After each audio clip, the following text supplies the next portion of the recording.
Squatter! Tangina squatter! Pulube, jolog, kadire! Tangina, bomo, pangit, mabaho, amoy ihi! Squatter! Tangina, sa sobrang squatter to Ridelo, tangina, tinatamaan siya ng gutom dati para lang may makain sila. Makikita mo tatay niya manghuli na kung anumang hayop sa liblib. At nung sanggol siya, balik bayan back sa nagsilbing playpen niya at crib. Tangina.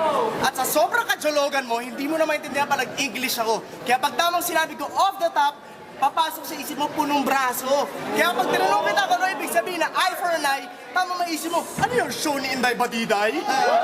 Sa sobrang kajologan mo, sigurado ako hindi ka pa nakakapasok sa kwartong may aircon, aminin mo. At malamang, nang hold up ka pa kanina na kusino para lang makapunta ka dito.